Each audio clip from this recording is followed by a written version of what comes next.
The ideas and information explored in this webinar are featured in Unlocking Potential, Identifying and Serving Gifted Students from Low-Income Households, edited by Tamra Stambaugh and Paula Olszewski-Kubilius, available from proofrock.com.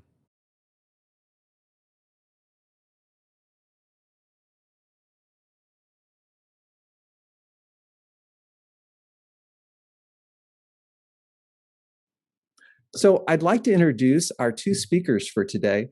The first is an old friend, Tamra Stambaugh. She is an associate professor of special education and the director of programs for talented youth at Vanderbilt University. She runs day and residential talent development programs there. She supervises a staff of 50 folks. She has graduate students. She's got more than 1,000 kids on campus under normal circumstances. Obviously, we're not under normal circumstances, but that's typically how many kids she's wrangling over there. She has authored textbooks, journal articles, the Jacob's Ladder Advanced Reading Series, the Vanderbilt Curriculum Units. She's also the first editor on a book related to what we're going to talk about today, but not the sole focus of today. That book is Serving Gifted Students in Rural Settings. And then she's also the editor of Unlocking Potential, which is the book we're going to be talking about today. Welcome, Tamra. Thank you. It's good to see everybody, and it's great to be here talking about this important topic. Absolutely. Our second guest is Paula Olszewski-Kubilius. She is the director for the Center of Talent Development, and she's a professor in the School of Education and Social Policy at Northwestern University. She has done the development of enrichment and accelerated program models for diverse gifted students for more than 37 years. She writes extensively on issues about talent development, and I would mention that related to that is a wonderful book she did for Proofrock Press, Talent Development as a Framework for Gifted Education. She co-edited that with Rena Subotnick and Frank Worrell. She has served as the editor of Gifted Child Quarterly. She's a past president of the National Association for Gifted Children, and she received the Distinguished Scholar Award from NAGC in 2009. Welcome, Paula. Oh, thank you, Joel. It's nice to be here, and I love talking about this topic, so anxious to share with our audience. Very good. Let me, before we get talking about the book, its contents, let me show everybody the book itself real quickly. This is Unlocking Potential, Identifying and Serving Gifted Students from Low-Income Households. And that's available from proofrock.com, but it's also available from Amazon, from Barnes & Noble. You can also get it through your local library system as well. It is a wonderful book that should be available wherever you purchase your books. So I pulled out a few stats from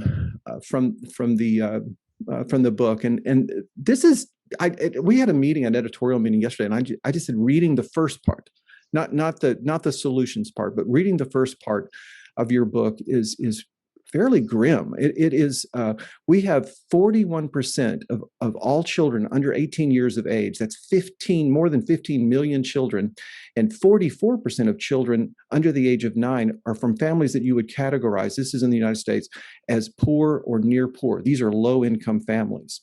And the equity gap and the opportunity gap and the excellence gap between these kids and kids from high SES is pretty striking. Many of these kids come to school initially lacking opportunities to learn school skills before they get to school. And then oftentimes, even when they get to school, if they're of the upper quartiles in terms of performance, they lose ground within a few years of entering the school system. We're creating inequity within the system. And I noticed Miguel Cardona, the new education secretary, mentioned that he had two priorities coming into this position. One was to safely reopen schools in the United States, and the second one was to deal with our equity issues. So you guys have captured an incredibly important topic for us to be focusing on. But before we get into the topic itself, can you guys just talk a little bit about how it is that you came to this population of kids, what motivated you to study these kids? Yeah, I can go first. So for me, I think there's a personal component as well as a professional component. Probably like many of you, sort of that research is me search sometimes, and so thinking about about my background, I was a free reduced lunch kid and a first generation college student. And I'm also a preacher's kid. And so growing up, my dad also ran a homeless mission. And so, sometimes I thought we were poor until I worked at the homeless mission. And then I realized, there's all kinds of ranges of poverty. And also just watching the ingenuity and the resourcefulness, the problem solving skills that a lot of the individuals had. And I was really impressed with that. And then professionally, thinking about a lot of the schools that I started out working in were in counties, especially in Ohio. So hi, any of my Ohio friends that are watching. But in Ohio, I worked in one of the counties that had one of the highest poverty rates in the nation, and definitely in the state. And so, learning how to work with those students who had so much potential and were just extremely creative. And then I was lucky enough to be a PhD student with Dr. Van Tassel-Baska at the time when she was president of NAGC. And one of her big initiatives was looking at students from low-income households.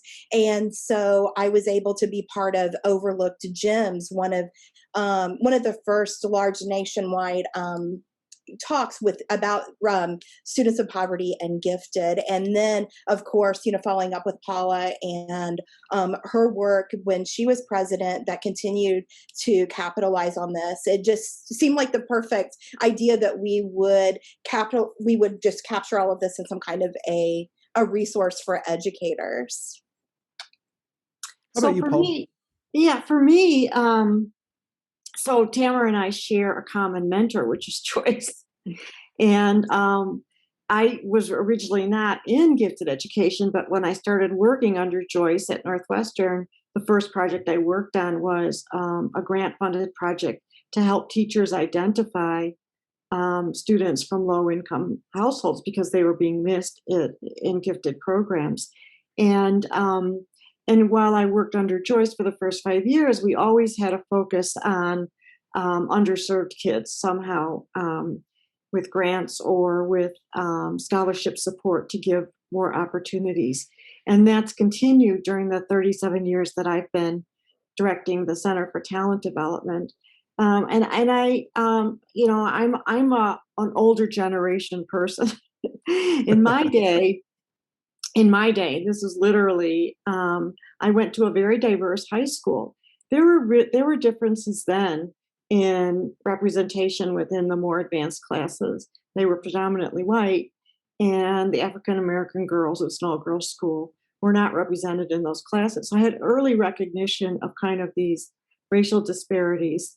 And we had two lunchrooms, and Black girls sat in one and white girls sat in another. And it was, things aren't that different these days in all the years. I don't even want to tell you how old I am, but let's say over the past 50 years, we haven't made that much progress. So the other thing I will say is I was heartened that new research has come out, particularly on things like identification practices and program models, that we wanted to pull together. We wanted people to have it in one place because there is research to support some really good practices and really good interventions. And we sure wanted to get it in the hands of educators.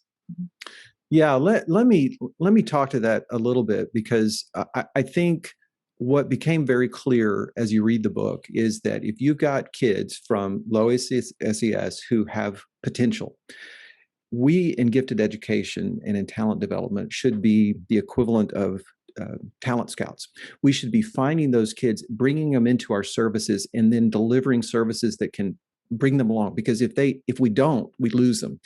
I will. One of the other quotes that I pulled out of the book is that, and these are a little bit of stats, but think about this: a kindergarten who comes from high SES family, but who has test scores in the bottom 50%, has a 7 in 10 chance of reaching the highest SES levels by adulthood. On the other hand, a kindergarten from low SES family with test scores in the top 50th percentile has a 3 in 10 chance of reaching those same economic levels. I mean, it is part of what we can do is to identify these kids that have potential and then bring them along with the kind of services and programs that will help them. And let me just jump over to the book real quickly so I can show folks what I'm talking about here. This is the table of contents for the book. So what you guys initially do, and I'm telling the audience, you know what you did. You initially establish what is poverty, what are the implications of poverty in terms of education, and then long-term outcomes on socioeconomic status. But then you go into having Dante Dixon talk about intersectionality of culture and race and geography on poverty. Then you come in and talk about different ways of identifying kids. But then the wonderful thing that you do by chapter 5 is you start into real solutions. Here's curricular solutions. Here's instructional strategies that on how we provide solutions. You've got intervention models. You've got counseling strategies for career counseling. You've got the kind of how we model successful habits of mind that allow for high achievement. And then I really enjoyed the family resources chapter. How do we bring families in and work with them and bring them on board as partners? Finally, there was Carol Horn did a really nice job on the systems piece and also with those checklists at the back where you can check off, are you doing the things that you need to be doing? It's very practical and useful, I think, for administrators. And then you end the book with voices from people who have started with low SES and then reached the highest levels of performance and having them reflect on their experiences and what helped them come along. You did a wonderful job of building a solutions-based book as opposed to just here's a whopping problem. You've got the real solutions there, and I appreciate that. Since we're starting into the second chapter is Dante Dixon talking about that intersectionality of race and culture and geography upon low-income families. Can you guys talk a little bit about that? Maybe Paula, talk about that. Yeah, I love Dante's chapter. It's very helpful to understand the challenges that kids face. So Dante talks about issues of race, culture, and geography or location as three important concepts to take to be aware of. And he talks about how some kids are dealing with the ramifications of one of those, and many kids that are underserved are dealing with the ramifications potentially of several of those. So, Joel, if you don't mind, I want to read something that he wrote that I absolutely loved, and I quoted in other things that I've written since I came across it. So this is in Dante's chapter, and he says he's trying to illustrate the challenges that would face a child. He says, to get into GATE programs, minorities that come from low-income backgrounds typically have to, 1, exhibit their academic potential early and often because they generally have fewer opportunities to demonstrate their abilities than kids from other backgrounds. 2, demonstrate a high amount of academic talent, even relative to their European and Asian American peers, to overcome academic stereotypes about them. 3, score meaningfully higher on standardized tests than others from similar backgrounds. 4, overcome the belonging uncertainty that accompanies low expectations in academic environments for minority but not majority students. And finally, navigate the GATE identification process with few models to guide them. It's a very poignant illustration of the multiple challenges that children can face. And it's also a guide to some of the strategies that we might look at to help kids, such as really being aware of the stereotypes that people and biases that, all people have biases because of our lived experiences, but being aware of them and how they influence our expectations for children, and providing students with many opportunities to learn. One of the themes that runs through the book is this concept of opportunity to learn. And we introduce it in the first chapter, and it comes through in every chapter. And he makes the point that a lot of why identification is so challenging for these minoritized groups of students is because of this issue of opportunity to learn, which, Joel, you mentioned in your introduction. And so a key strategy is, of course, increasing opportunities to learn and starting them early and continuing them. He also makes the point that, there's a tendency in the field to think that an easy solution is just get rid of standardized tests, and then we could do better, right?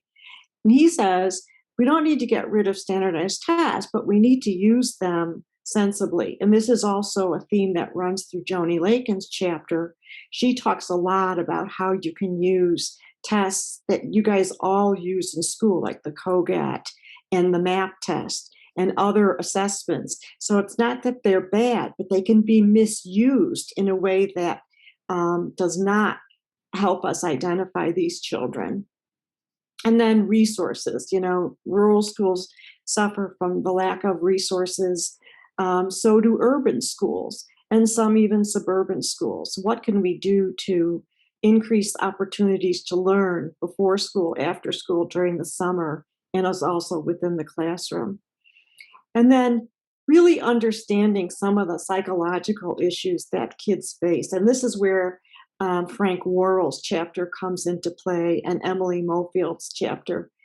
Understanding that even if we identify kids and we offer services, sometimes the psychological barriers that are present keep kids from wanting to participate in them. So, for example, if they're one of two African-American kids in the class, they may not want to be in the class. Or if they sense that the teacher somehow doesn't think they belong in that class, or if they fear that being in that class will somehow they'll be mocked by their peers or criticized by their peers. So these psychological barriers are really important when we talk about the issue of retention, and being aware of them and working with kids to directly address them can really it is an important part of the strategies we need to use. That makes a great deal of sense. Let me derail for just a moment and mention to the audience, now that you've had a chance to begin listening, we're going to move into some questions about specific things that we can do curricularly in terms of teaching strategies. As you create in your mind questions that you'd like to ask, I'd invite you to use the Q&A box. If you're using a Mac or PC, that Q&A box is down in the bottom of your screen. I think if you're using a mobile device, it might be elsewhere in your interface. But the chat's kind of more for you guys to talk amongst yourselves if you've got, to say hello from different countries and that sort of thing. But the Q&A box is where Stephanie's going to be pulling questions for the two speakers. And also, you're able to see other people's questions there and upvote them. So if we get too many questions, it's really nice to have some of them upvoted so that we don't run out of time. If we do run out of time, we can hit the most important questions. So I invite you to please in the Q&A pose questions and upvote them if it seems appropriate. So Tamra, let me turn this a little bit to you, because I mentioned that there was a lot of classroom solutions that you guys talk about. What curriculum and instructional interventions are appropriate for students from low-income households? Yeah, it's a big question. Yeah, and fortunately, we have a lot of different Javits grants in particular that have focused on this population, and so that's where we draw a lot of our information. And so there are 3 chapters that are on curriculum that are in the book. One is sort of an overview of sort of patterns that cut across successful Javits programs, where we're putting good curriculum in the hands of good teachers, and we're showing them how to use that and how to scaffold and work through like modeling. And so I'll give you a model here in just a second, but chapter 5 talks a lot about this model. And then we get into specific content domains, because how we approach this looks different in the humanities versus STEM. And so just a few patterns that we have here. I'm going to show a slide here real quick. That might be more helpful. So chapter 5 starts by looking at what are some successful strategies that we can look at. And one is this idea of relevance and these big ideas. So it has to have meaning for different students. And so what that looks like might vary by region, but how can we, if students haven't had that experience, or as Paula was talking about, that opportunity to learn, how can we create an experience in which they're able to do that? So if you've never seen the ocean and you're studying a unit on oceanography and you can't go there, what can you do to mimic that experience for students? And so a lot of strong curriculum models that. Also thinking about it through what I love, Bishop's idea of mirrors and windows and sliding glass doors. And so thinking about relevance and curriculum in terms of like, how do I get to see other people who look like me or are from a similar background as me and are doing really well? So that relevance comes through those mirrors of other people who look like me, as well as windows and different perspectives that go along with that. The other part of this model from the Javits grants that I reviewed is this idea of being modeled. So, we can't assume that students, even if they're capable of high level thinking, which we know they are, that they automatically know how to do that if they haven't had opportunities. So it's also breaking down and modeling. This is how I would think about it, or how would a mathematician think about this? What vocabulary would a mathematician use? How can we mimic that? Or even walking students through giving them sentence stems. And helping them understand, like, how do you have a conversation about this? What if you're solving a problem? What do you do first? What do you do next? And then finally, and this is the one I think we have the hardest time with, and that is high level with scaffolds. And so what happens, we're usually, especially in Title I schools, we're really great at focusing on those skills, but we never quite make it to that higher level learning. And so how can we have these high level questions, but scaffold down for students, or scaffold up and spend more time on those high level pieces once we get there? And so it looks different in different areas. And so in the STEM chapter, they talk a lot about this idea of novel tasks. And so tapping into a lot of these skills and the resourcefulness, the problem solving that students in poverty in particular seem to be really good at. How do we take those skills that they have in real life and translate that into these novel tasks and hands-on creative opportunities in STEM or in engineering?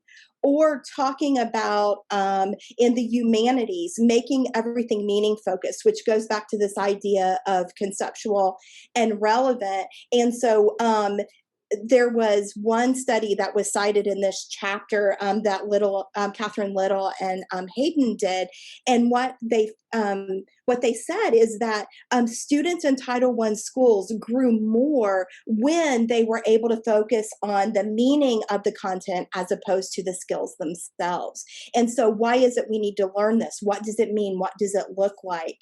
And then just that idea of exposure to a variety of resources and opportunities is so important. It frustrates me sometimes when we hear so many schools say, well, gifted programs are inequitable, or we're going to cut gifted programs. Well, who does that hurt the most? It hurts the kids that we're talking about right now. And so, because this is where curriculum can be this great equalizer in terms of looking at these opportunities and expansion of resources and exposure to higher level thinking. And then another theme that came through is this idea you have to teach it to see it. If we never give students the opportunities to be able to work at these higher levels of thinking, then we're never going to be able to see it, to be, Joel, as you said, that talent scout. And so playing with those strengths that students have. And so a lot of different resources that we know work are, like the M-Cubed from the University of Connecticut, Jacob's Ladder, which I know is published by Proof Rock with the scaffolding, the William and Mary units. A lot of these have been tested. The CLEAR units from the University of Virginia have been specific resources that have been tested and found to be effective in these groups. Engineering is elementary with biography studies from Arkansas. So there are a lot of packaged curricula that are already available for teachers to use.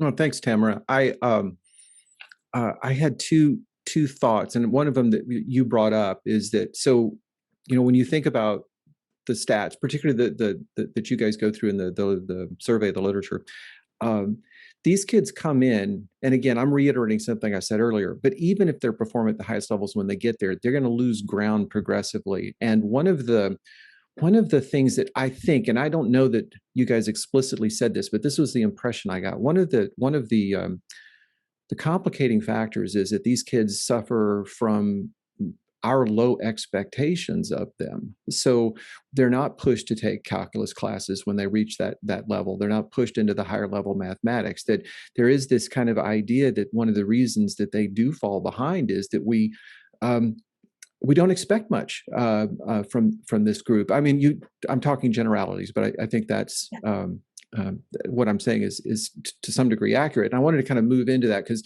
well, okay, now that's one piece of that. But then you think about this conversation we're having nationally about all the kids who have been out of school for a year and how we're going to have to remediate and get them back up to speed. And suddenly these kids who have potential to be performing at high levels are mired in a bunch of remedial programs and trying to get everybody to some minimum standard. And so that kind of shifts me over into this next piece. We, in gifted education, we often talk about, you know, a strengths-based approach to recognizing and serving gifted kids.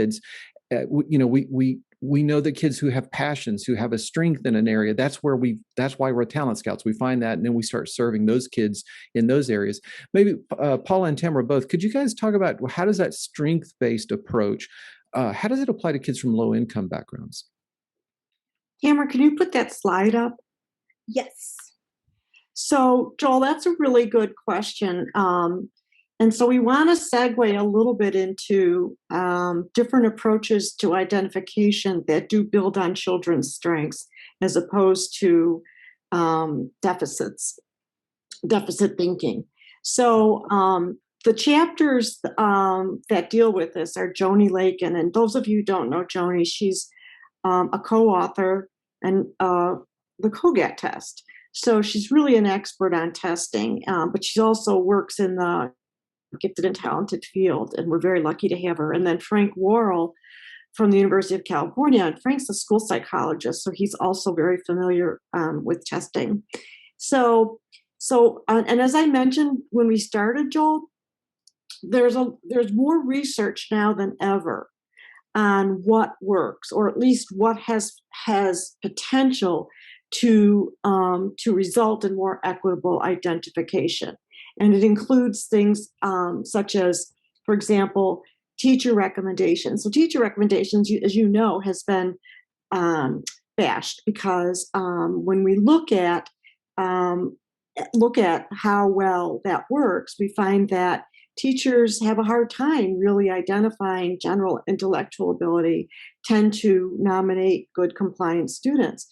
But on the other hand, we want teachers to be involved. We want them to be educated about the characteristics of gifted children and be able to discern talent. And as you said, Joel, we want them to be good talent scouts with understandings of kids' cultural backgrounds and the way that their talent may be expressed culturally and be indicative of high ability. So, of course, that requires a lot of training in cultural competency, and it requires training in gifted education. And another way to use teacher recommendations effectively is to not use it at the screening level to decide who gets tested further, but to use it as a way to add students who may have been missed. And then there's there's new research on the benefits of universally screening all students, so avoiding any kind of nomination stage at all, but just looking at some measure you have, let's say a MAP test, looking at every student and looking within your population of students, and looking to see that those students who are doing work or capable of reasoning beyond the average using local school norms. So, so not necessarily having a national percentile as a cutoff, but a local percentile.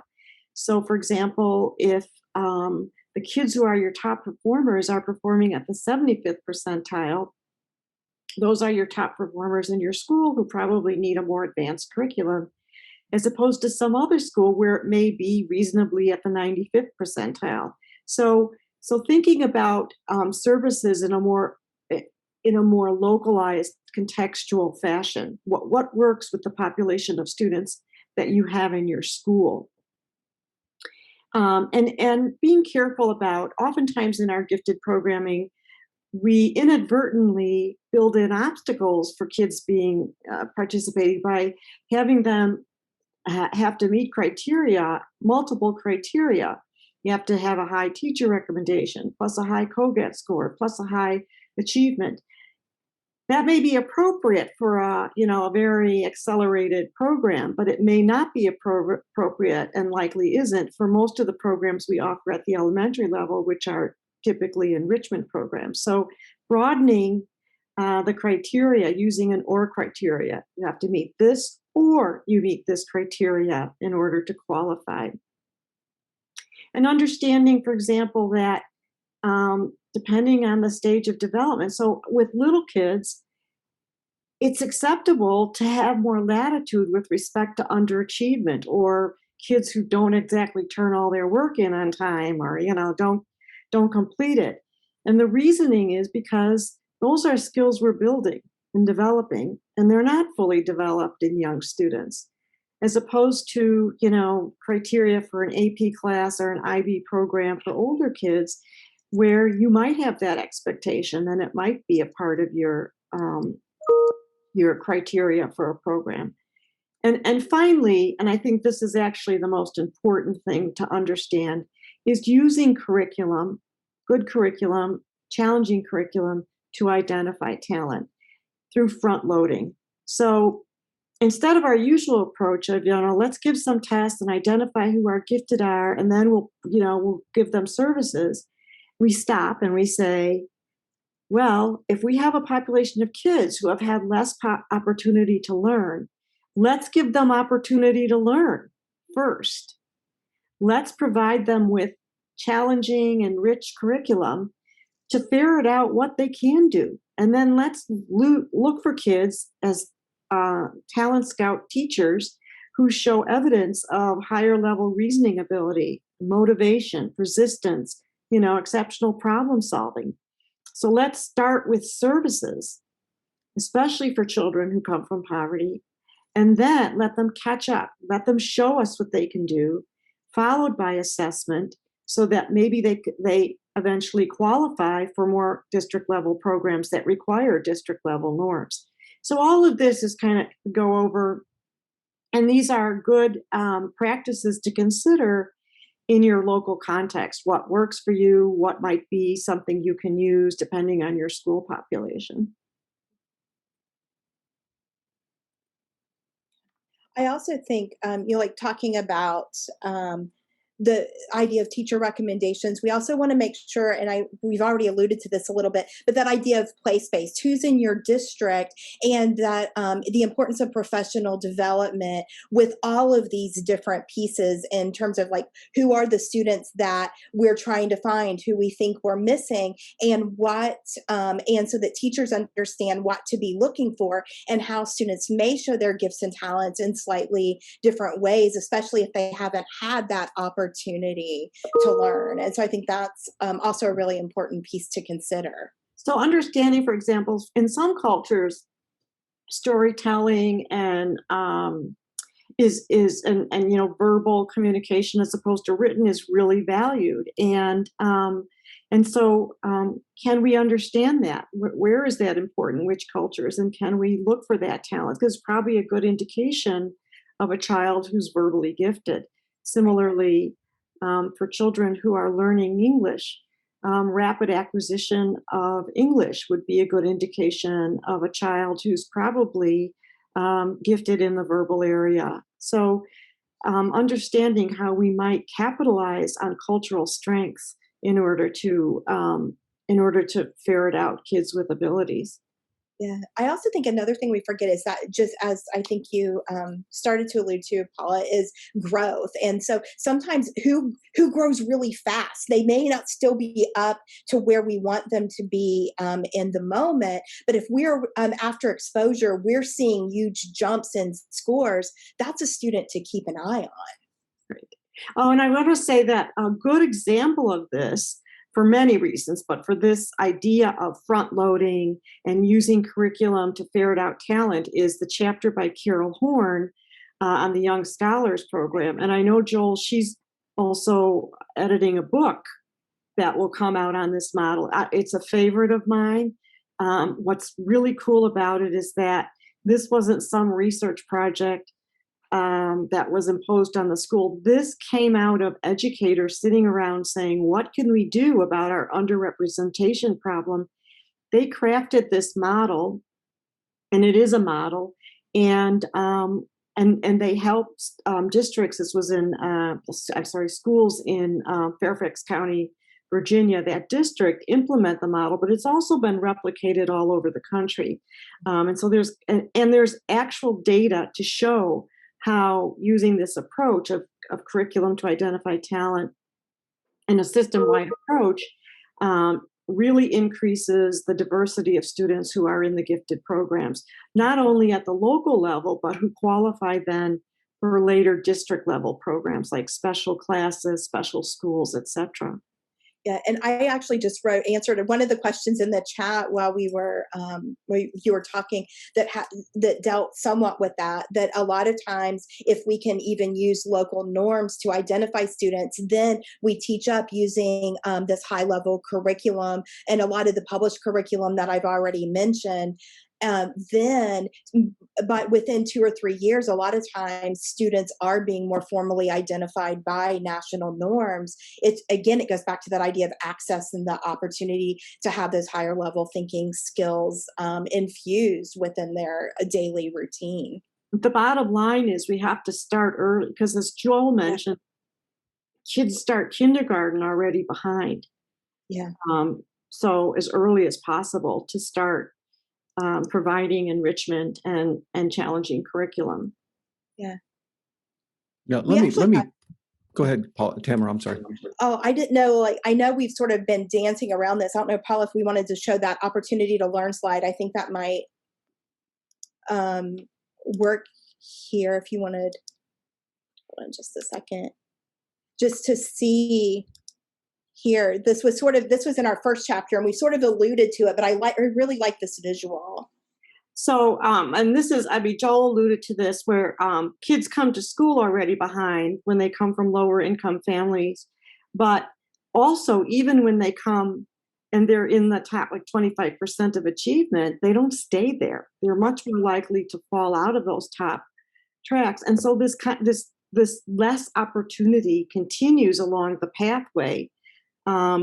There was a study, the research shows that, for example, ability grouping was kind of abandoned in recent decades in math, is now on the upswing and the upsurge, but it's not being implemented in schools with lots of Title I students, even though they have kids based on NAEP test performance who are clearly eligible to do algebra in either grade 7 or 8. So, and then it continues into high school and even beyond.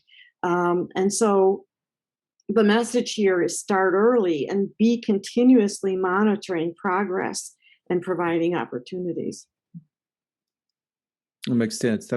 Let me show something that I did a while back that it wasn't something I was intending to share, but it might be helpful to some folks.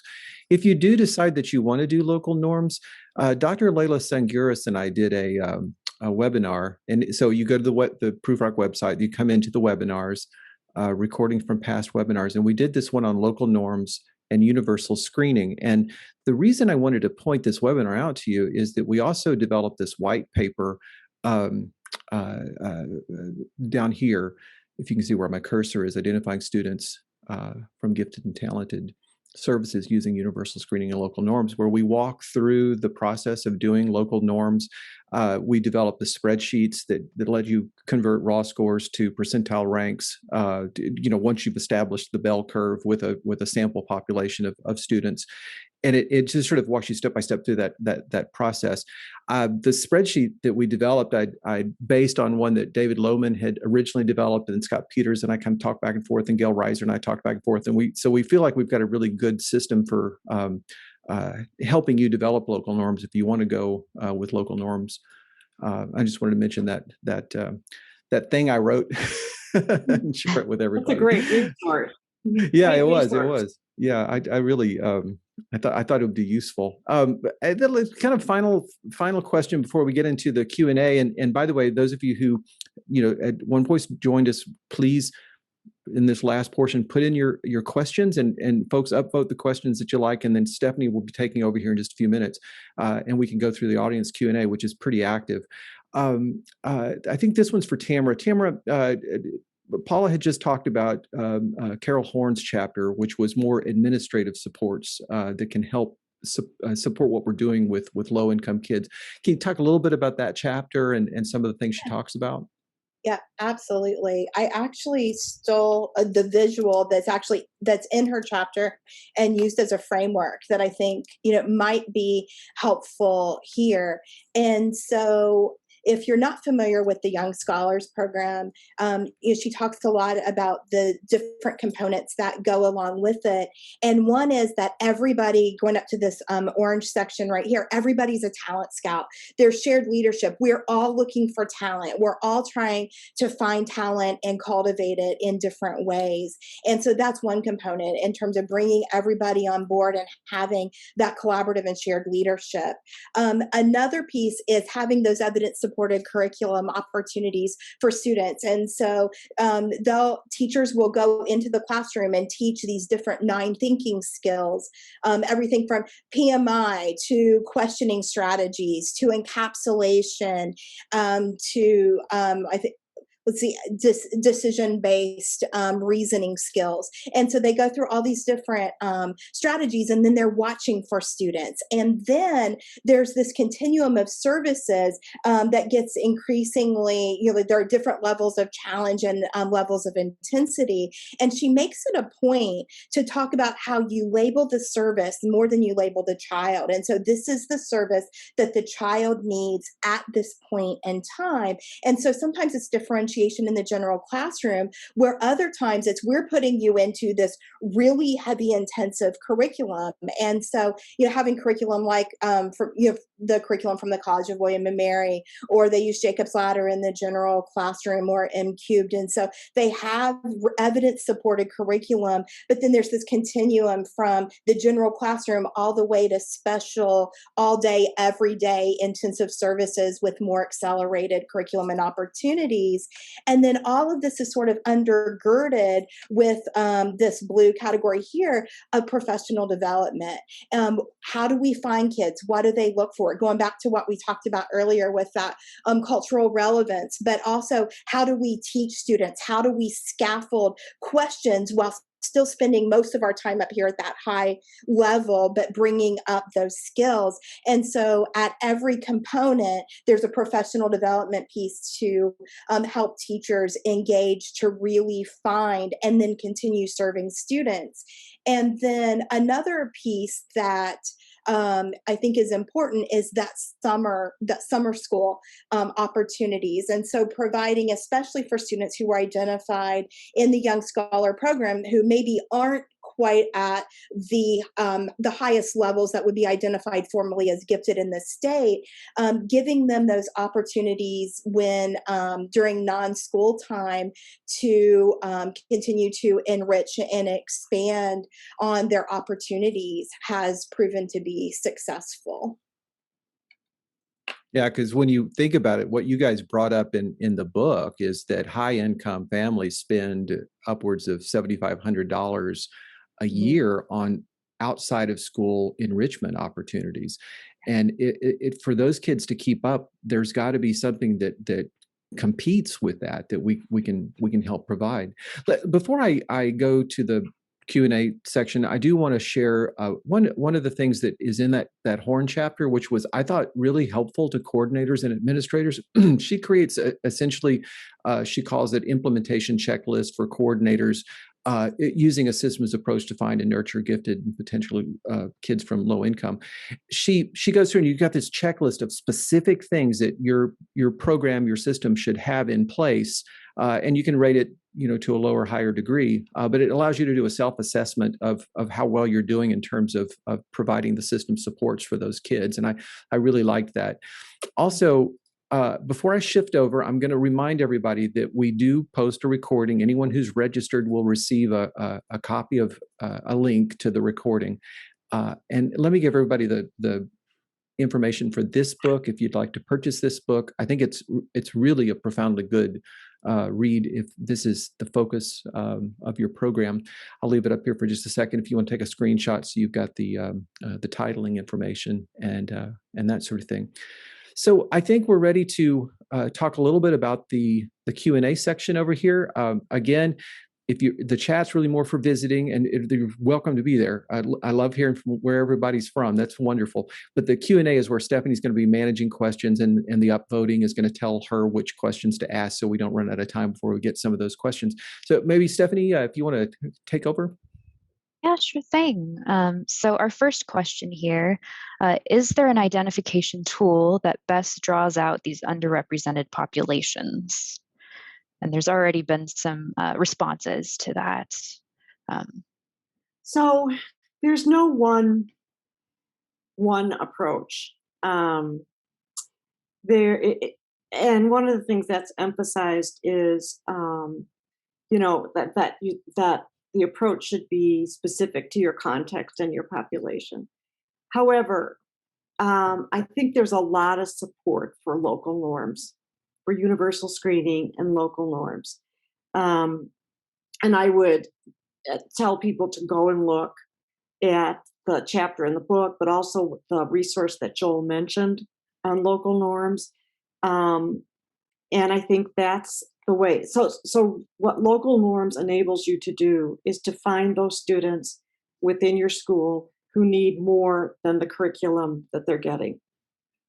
And it's more of an approach of growing giftedness than identifying giftedness.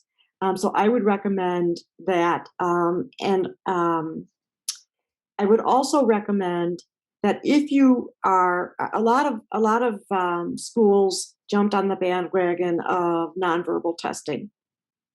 And in Joni's chapter, she talks about the ways to use a nonverbal test, because it's not the great panacea. It's not going to identify more kids from minority backgrounds than non-minority backgrounds, as a lot of people thought or hoped.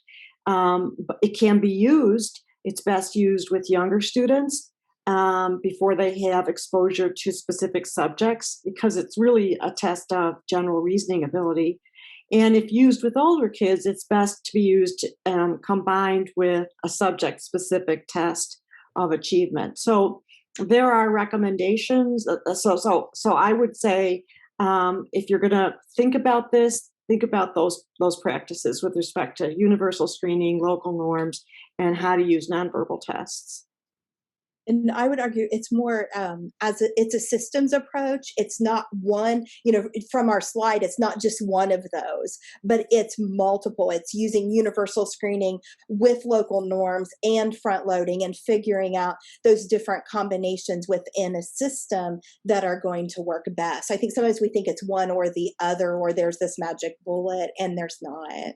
And the thing that you have to remember too is that a lot of times, unfortunately, schools feel they're in the position of having to identify a certain number of kids because that's all they have. They have one class for their gifted program and they have 30 slots.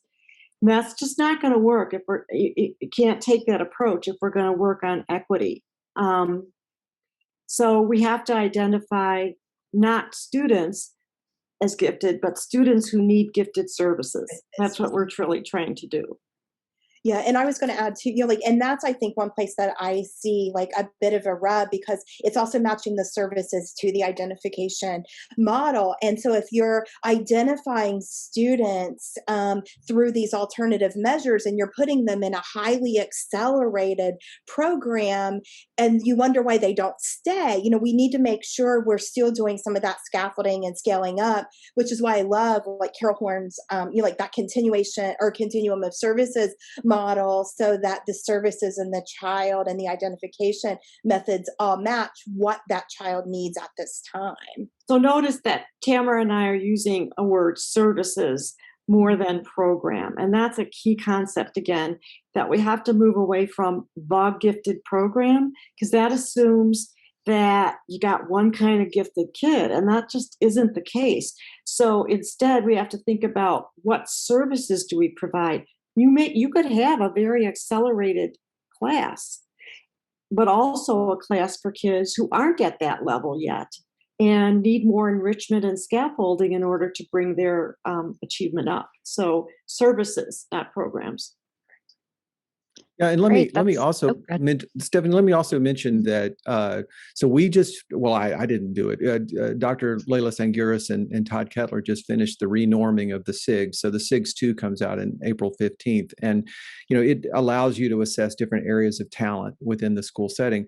But the thing that was fantastic, I mean, they had 230,000 item responses that they were working with. And when push came to shove, what they found is very, very little mean differences among different populations of students in terms of performance. And one of the things that's so powerful about the teacher, the behavior rating scales, now that's not the same thing as a nomination or a referral, it's a behavior rating scale. The powerful thing about that is the teachers can see those kids that are making phenomenal progress within a classroom, even though they may start at a low level, they're making fast progress. A kid with English language is not as, if they're English language learners, a teacher may see them making a lot of language progress. That won't get picked up on a standardized measure of achievement or IQ, but it will get picked up with a teacher rating scale like the SIGs. And I wanted to throw that in as one of the potential instruments that's very good at and this. Joel, you're right, because the research shows that teachers are much better at identifying math talent or kids who are ahead in a specific subject, scientific reasoning, or, verbal talent, than general intellectuals. So those rating scales that are more targeted can be very useful to help teachers hone in on those behaviors that might be indicative of a talented kid. It also makes it easier to plan instruction for them when you can be more targeted. Yeah, that makes sense. I'll get to our second question here. How can we provide an anti-racist gifted program that not only develops low SES and students of color potential, but also maintains their dignity and humanness, not encouraging them to replicate like a white kind of giftedness? So I think that it's really important to have literature or whatever the content is that is multicultural. We just developed a course in language arts for 7th and 8th graders, and we really tried to not only make it multicultural, but have it sensitive to LGBTQ kids, gender issues, etc. And so a lot of it is the curriculum, but it's also the teacher and the degree to which they're aware of their own biases and the degree to which they're creating a sense of belonging within the classroom. Kids aren't going to want to be in a classroom if they sense that the teacher thinks they don't belong there, or that they're just not as talented as the white kid or the Asian kid there. So and I think that if we do a better job of diversifying our programs, kids will be more likely to want to be there because they won't be the only child there. They won't be struggling with feeling alone and feeling psychologically strained because there aren't other kids who look like them in the program. But a deliberate curriculum that focuses on also the study of racism, the study of what has happened in this country and maybe in other countries in terms of racial attitudes. Fortunately, there's a lot of literature out there that can be used in order to help kids study that from early on. So that African American history isn't an add-on to a history class, it's integrated into the history. And students get multiple viewpoints on events. We just remind, so we had a grant, and we were working in a predominantly African American and also high poverty school, and we were using some of the William and Mary curriculum and some of the Vanderbilt curriculum. And one of the things that we did, there was part of biography study, and so we were applying the concept of relevance and mirrors and windows. And so one of the biographies was of a white person from upstate New York, and we thought, this is not going to work. We substituted the book with Jacqueline Woodson's Brown Girl Dreaming. And some of the students who were typically just not engaged and not willing to really have conversations about literature in the ways that we wanted immediately perked up. Like we were talking about the curriculum and multiple perspectives, and just seeing other individuals who were experiencing some of the same things they were opened up. It was a great start to the year and opened up so many conversations.